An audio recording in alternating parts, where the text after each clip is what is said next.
नमस्कार, दिन भर की बड़ी खबरों में आपका स्वागत। मैं प्रिया।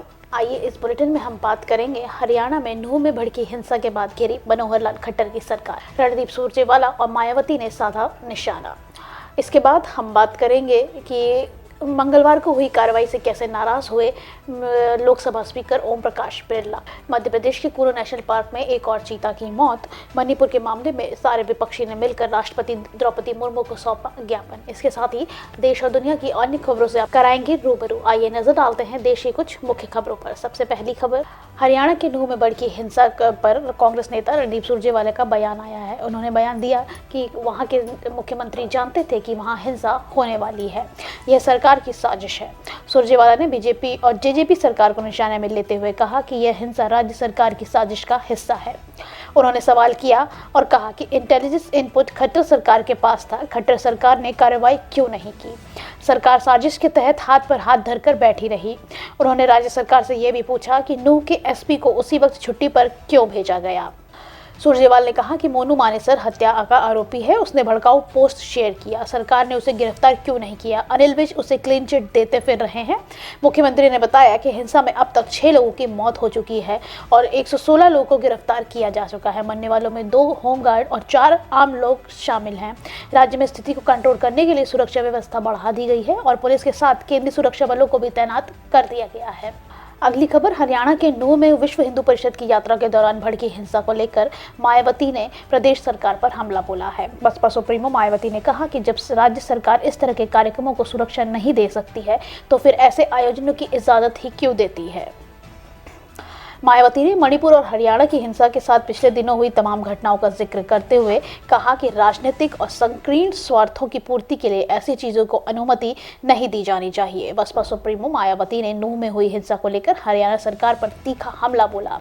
उन्होंने कहा कि हरियाणा में हुई हिंसा और इसके आसपास के इलाकों में फैले जाना इससे साबित होता है कि हरियाणा में भी मणिपुर की तरह ही कानून व्यवस्था ध्वस्त हो गई है।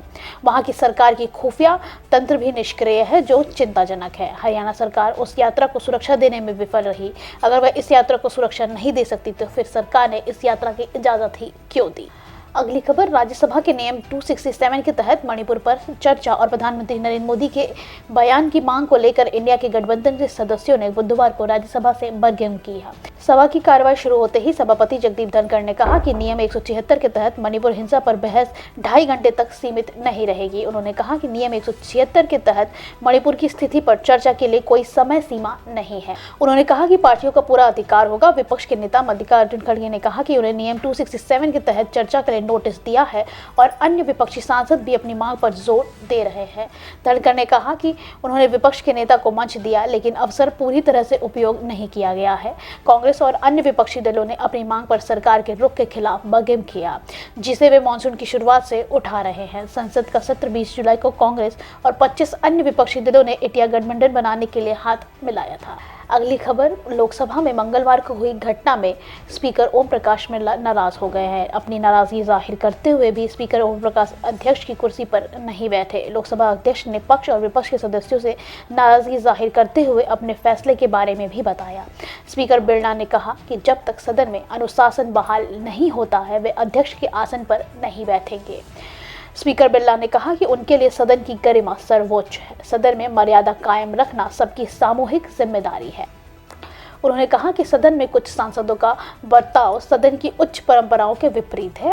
अपने निर्णय से स्पीकर बिरला ने दोनों पक्षों को अवगत करा दिया है। आपको बता दें कि मंगलवार को लोकसभा में विपक्ष के सांसद नारेबाजी करते हुए न केवल वेल में आ गए थे, बल्कि स्पीकर के आसन की तरफ भी पर्चे फेंक रहे थे।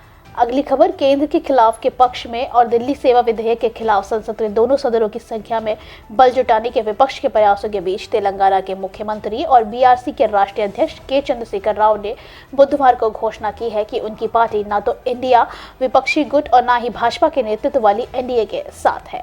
बुधवार को महाराष्ट्र के कोल्हापुर के मीडिया कर्मियों से बात करते हुए केसीआर ने स्पष्ट किया कि बीआरसी अकेली नहीं है, क्योंकि उसके समान विचारधारा वाले साझेदार हैं। विपक्ष के बड़े गठबंधन Indian national development exclusive alliance और कांग्रेस पर निशाना साधते हुए तेलंगाना ने कहा, ये इंडिया क्या है? उन्हें कांग्रेस 50 साल से अधिक तक समय देश पर शासन किया है और कोई बदलाव नहीं ला सके। देश परिवर्तन का आह्वान कर रहा है। अगली खबर, कांग्रेस नेता अधीर रंजन चौधरी ने कहा कि देश के प्रधानमंत्री नरेंद्र मोदी और अमित शाह पूरे देश में त्राही त्राही मचा रहे हैं। उनको रोकने के लिए पूरा विपक्ष एकजुट हुआ है। उन्होंने कहा कि अकेले के दम पर इन्हें रोकना मुश्किल था, इसलिए विपक्ष को एकजुट होना जरूरी और मजबूरी बन गया था। अधीर का यह आरोप भी है कि पीएम मोदी चुनाव को लेकर ज्यादा सतर्क हैं, इसलिए राहुल गांधी को अयोग्य ठहराया गया है। मध्य प्रदेश और छत्तीसगढ़ को लेकर भी उन्होंने बीजेपी पर हमला बोला है। उन्होंने कहा कि सारे विपक्ष को सब लग रहा है कि इस समय पीएम मोदी और अमित शाह जो हिंदुस्तान में त्राही त्राही मचा चुके हैं, इसे रोकने के लिए, क्योंकि अकेले दम पर ये नहीं रुक पाएंगे, इसलिए सबको एकजुट होना जरूरी है। ये मजबूरी है और जरूरी भी है। अधीर का यह भी आरोप है कि प्रधानमंत्री इस बात को लेकर काफी सतर्क रहते हैं कि राहुल गांधी पीएम न बन जाए, इसलिए उन्होंने राहुल को अयोग्य ठहरा दिया है। अगली खबर, हिंदी सिनेमा से एक बुरी खबर आई है। मशहूर आर्ट डायरेक्टर नितिन देसाई ने खुदकुशी कर ली है। नितिन की आत्महत्या की खबर सुनने के बाद इंडस्ट्री में शोक की लहर दौड़ गई है। नितिन ने मुंबई से लगभग 80 किलोमीटर दूर करजत इलाके में बने एनडी स्टूडियो में फांसी लगाकर खुदकुशी की है। रिपोर्ट्स की माने तो नितिन आर्थिक तंगी से जूझ रहे थे। कुछ दिन पहले उन पर एडवर्टाइजिंग एजेंसी के धोखाधड़ी का आरोप भी लगाया था। रिपोर्ट्स की माने तो मई में नितिन पर धोखाधड़ी का आरोप लगा था। एक एजेंसी ने उन पर 3 महीने तक काम करवाने के बाद पैसा नहीं देने का आरोप लगाया था। रिपोर्ट्स की माने तो ये रकम करीब 51 लाख रुपए की थी। हालांकि नितिन ने इन आरोपों को गलत ठहराया था। नितिन ने कई बेहतरीन फिल्में इंडस्ट्री को दी हैं। इनमें से कुछ है हम दिल दे चुके सनम, लगान, जोधा अकबर, प्रेम रतन धन पायो शामिल है। नितिन की इस फिल्मों ने सेट डिजाइन किए थे। इन सभी फिल्मों के सेट भव्य थे, जिसकी हर बार तारीफ की जाती है। नितिन को 4 नेशनल अवार्ड भी मिले हैं। उन्हें बेस्ट आर्ट डायरेक्शन के लिए इन पुरस्कारों से सम्मानित किया गया था। अगली खबर, मध्य प्रदेश के शेरपुर जिले में स्थित कूनो नेशनल पार्क में एक और चीते की मौत की खबर सामने आ रही है। बुधवार को एक और मादा चीता तिब्लिस की मौत हो गई है।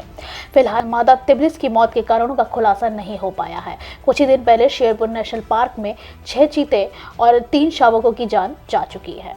अगली खबर, मणिपुर हिंसा को लेकर विपक्ष लगातार प्रधानमंत्री मोदी पर हमलावर है। अब इसी बीच विपक्षी सांसदों ने प्रतिनिधि मंडल ने मणिपुर मामले पर राष्ट्रपति मुर्मू से मुलाकात की है। इन्हें डेलीगेशन में अलग अलग विपक्षी दलों के कुल 21 नेता शामिल थे। राष्ट्रपति से मुलाकात के बाद कांग्रेस अध्यक्ष मल्लिकार्जुन खड़गे ने इसे लेकर जानकारी दी है, जिसमें उन्होंने कहा कि मणिपुर को लेकर राष्ट्रपति को ज्ञापन सौंपा गया है। राष्ट्रपति ने आश्वासन दिया है कि वे इसको लेकर विचार करेंगी। मल्लिकार्जुन खड़गे ने कहा कि राष्ट्रपति जी से हम मिले और जो घटना मणिपुर में घट रही है उस पर बातचीत भी हुई है। इंडिया के तमाम सांसदों ने राष्ट्रपति से मुलाकात की और मणिपुर लेकर उनको जानकारी भी दी है। इस दौरान खड़गे ने फिर से दोहराया कि उन्हें सदन में बोलने से रोका जा रहा है। उन्होंने कहा कि मेरे माइक को बंद कर दिया जाता है। मुझे नहीं पता, जब मैं उठता हूँ तो 2 सेकंड में ही मेरा माइक बंद कर देते हैं। आज के लिए बस इतना ही। बाकी की खबरें जानने के लिए देखते रहिए द पब्लिक इंडिया। नमस्कार।